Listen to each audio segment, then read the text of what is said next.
Bienvenue à tous sur cette vidéo, un tuto, ça fait longtemps. Aujourd'hui, je vous montre exactement comment est-ce qu'on identifie des mots-clés qui génèrent du cash. Donc des mots-clés en SEO qui sont business. Il faut savoir qu'en SEO, on peut très vite se perdre à cibler des mots-clés qui vont être plus informationnels, qui vont certes générer des visites sur son site, mais qui ne vont pas convertir, qui ne vont pas générer de chiffres d'affaires liés justement au SEO, au temps qu'on met dans le SEO et à l'argent qu'on met dans le SEO. Je suis là pour pallier à ça et vous montrer un peu la logique à adopter et surtout, je vais vous montrer des techniques pour identifier des mots-clés business. Au début, on va commencer juste avec un rappel sur qu'est-ce qu'un mot-clé business en 2 points. Ensuite, on va voir justement comment qualifier un mot-clé de mot-clé business, comment est-ce qu'on identifie justement un mot-clé business. Et pour finir, je vous donnerai 2 exemples liés à moi, mon industrie, donc à savoir la prestation SEO, 2 exemples de mots-clés et on verra s'ils sont business, s'ils sont informationnels, etc. Tout d'abord, du coup, qu'est-ce qu'un mot-clé business? Donc un mot-clé business, comme je l'ai dit, c'est un mot-clé qui va vous rapporter du cash. C'est un mot-clé que vont taper vos concurrents. Vos concurrents, qu'est-ce que je dis? Que vont taper vos internautes plutôt, peut-être aussi vos concurrents, mais que vont taper vos internautes pour justement vous donner de l'argent directement entre guillemets. Donc bien souvent, ce sont des noms de solutions. En gros, la question qu'il faut se poser, c'est qu'est-ce que je vends? Et souvent, la réponse, ça va être vos mots-clés business. Donc, les noms de solutions, pour un e-commerce, ça va être les noms de ses produits, donc t-shirt homme blanc, etc., robe femme, etc. Enfin bref, les mots-clés vraiment produits. Donc, souvent, ça correspond par exemple aux pages catégories des sites e-commerce qu'on va optimiser pour ces mots-clés produits, mais ça peut être aussi du coup les pages produits quand c'est une requête très spécifique. Et pour du coup un prestataire de service comme moi par exemple, ça va être le nom de la solution. Qu'est-ce que je propose? C'est de l'accompagnement SEO. Qu'est-ce que c'est que mon expertise? C'est de la prestation SEO, de l'optimisation pour les moteurs de recherche. C'est le nom de mon expertise. Donc ça va être freelance SEO, consultant SEO freelance, peut-être agence SEO aussi. On va voir ça tout de suite. Donc ça, c'est vraiment qu'est-ce qu'un mot-clé business. Et donc si on devait par exemple prendre le cas inverse d'un mot-clé informationnel, ça serait par exemple pour le SEO, je sais pas comment se positionner sur Google. Ça, ce serait l'exemple d'un mot-clé informationnel où certes, il y a peut-être une démarche de vouloir prendre après des services, etc. liés à cette requête. N'empêche que la personne qui tape ça, en premier lieu, elle cherche à avoir un article de blog résumé qui lui peut-être lui explique les leviers de comment on se positionne sur Google, etc. Elle ne recherche pas directement, en tout cas, un prestataire. Or, un mot-clé business, c'est vraiment un mot-clé où on sait que 90% des gens qui vont taper ce mot-clé vont chercher à dégainer entre guillemets la carte bancaire. C'est ce qui fait que du coup, une stratégie est plus ou moins héroïste, donc plus ou moins rentable, efficace d'un point de vue chiffre d'affaires. C'est le fait qu'on cible des mots-clés business et non des mots-clés uniquement informationnel.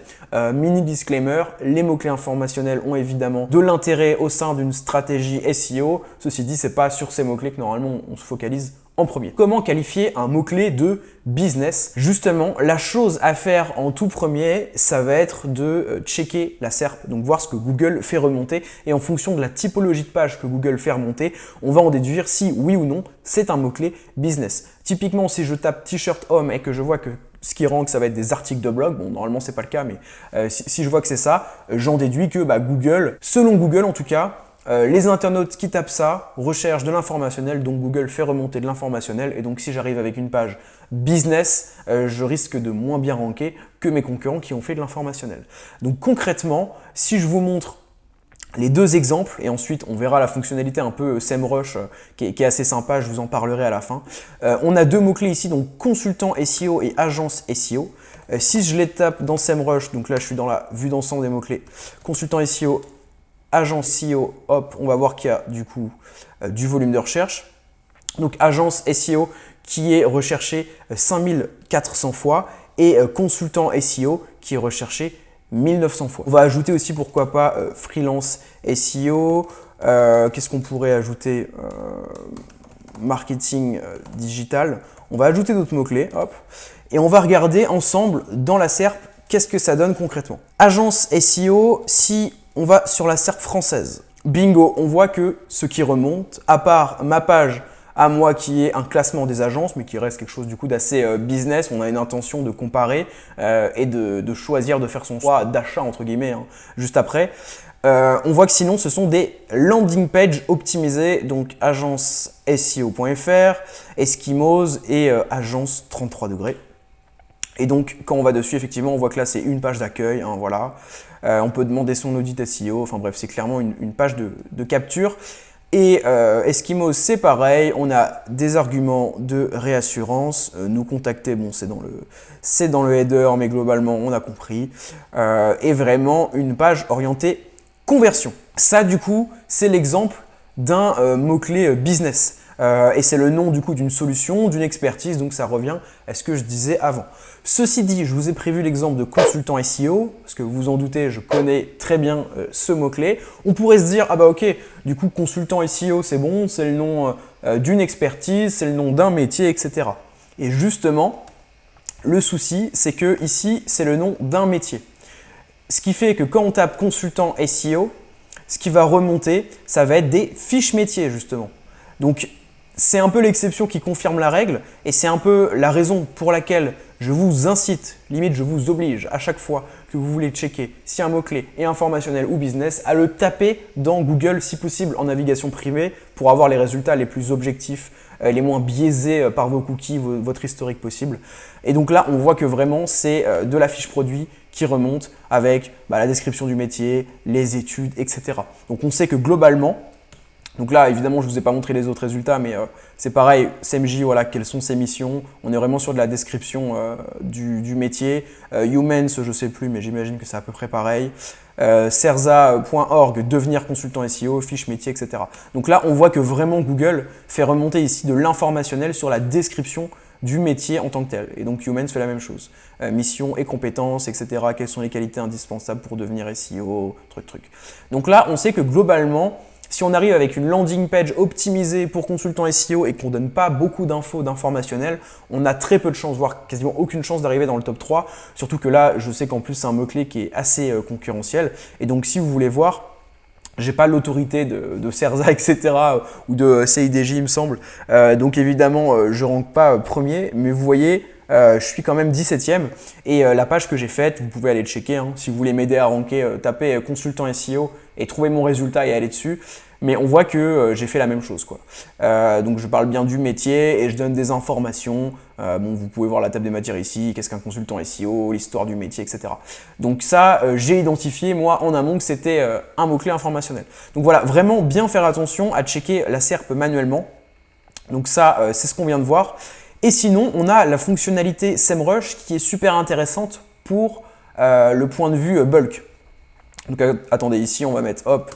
Donc ici, ça fait du cache et ici, ça fait pas de cache, en gros. Après, voilà, ça ne veut pas dire que par exemple, consultant SEO, c'est un mot-clé à SERP informationnel. Google fait remonter de l'informationnel. Maintenant, ça ne veut pas dire que les personnes qui tapent ça, sur 1000 personnes, il n'y en a pas peut-être 200, donc 20% qui sont intéressés et qui veulent trouver un consultant SEO freelance, un prestataire. Mais disons que voilà, la tendance générale est plutôt à l'informationnel. Et malheureusement, vous serez obligé, entre guillemets, de faire une page informationnelle pour remonter sur la requête. Combien même il y aurait peut-être 20% de recherche business dessus.